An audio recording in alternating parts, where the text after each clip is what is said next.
This is the Autopulse Twin Momentum 5.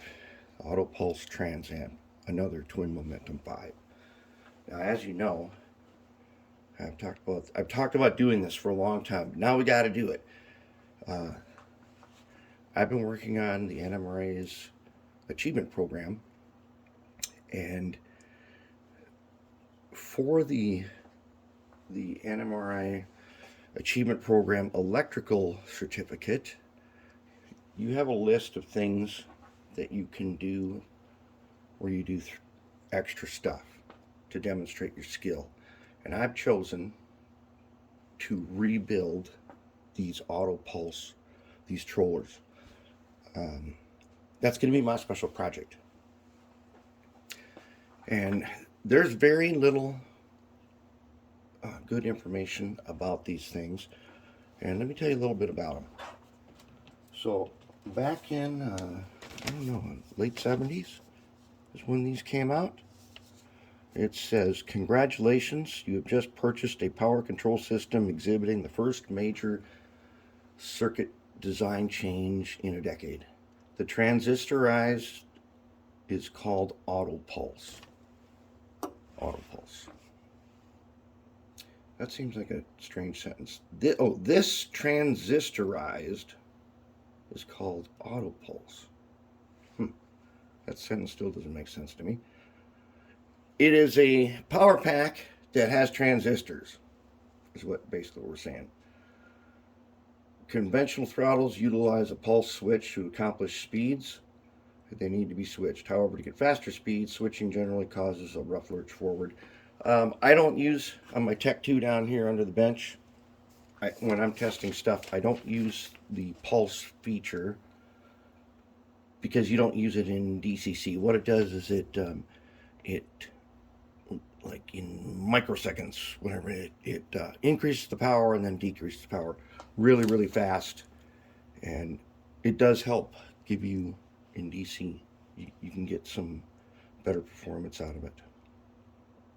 The pulse switch is now made obsolete by auto pulse. Auto pulse is done automatically and smoothly with no rough transition from slow to fast. Okay, anyways, this was like the holy grail of power packs way back when, and they weren't cheap either.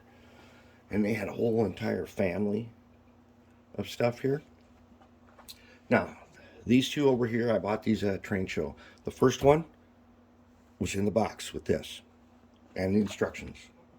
The guy had never used it.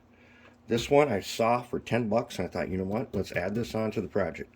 This one belongs to a friend of mine that he got when we were kids. He got one of these, and over the years of use, channel 2 here doesn't work at all. So let's see what we can do about fixing it. Now, auto pulse was notorious. This momentum feature. So what you do is you turn momentum on, you turn the speed up, and then the train would start moving slowly till it reached this speed. The momentum was known for overheating, and this case is all sealed. And it's got these weird rivets here, so it's not user serviceable.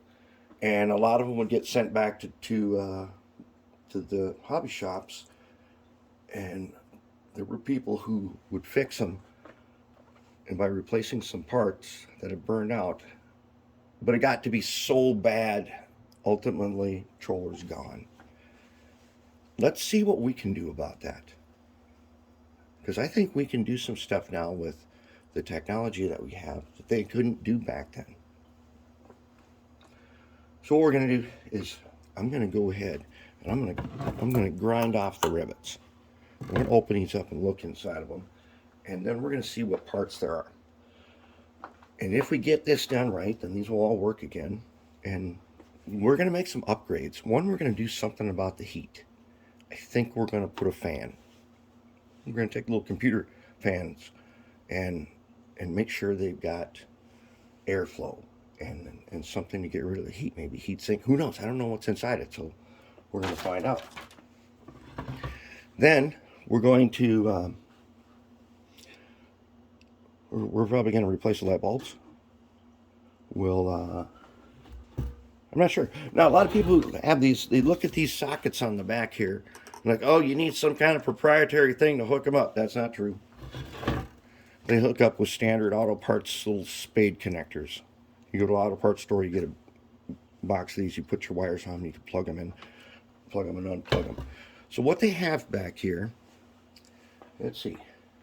Let's find some glasses. Okay, now what they've got back here,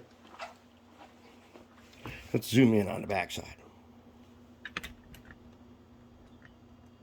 Zoom way in here so you can read this.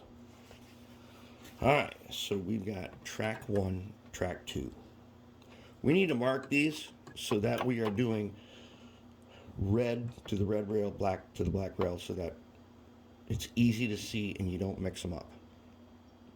Then you've got DC accessory at 16 volts. Track power is at 15 volts. DC accessory at 16 volts. And you've got AC accessory at 16 volts. The DC accessory is the one we've used on our other power packs. Do you remember when we made that cool digital controller box that we used to use over there before we went DCC, where we took a little speed controller from I don't know, some kind of food machine, and we put it in an outdoor outlet box? That is for making your remote. You can do remote with this. You could also do remote off the AC using a bridge rectifier, and then inside your remote box you could put a reversing switch in there, like we did. You could also use this for lighting. And now that we've been doing some constant lighting on our locomotives and putting in capacitors and things to smooth them, we could make this thing really smooth power if you wanted to use it for lighting buildings and stuff. I think lighting buildings around here, we're going to use a separate power. We're going to use a wall wart kind of power supply for doing that. But that's what you could do with this. It had that ability. The Transamp here only has one track and an 18 volt accessory. So that's kind of cool. Which, using our technology that we know about, we could make a remote control, or we could use building lighting, or signals, or something else that needs power. And so I'm going to go ahead now. I'm going to take the covers out, and we'll see what's in there.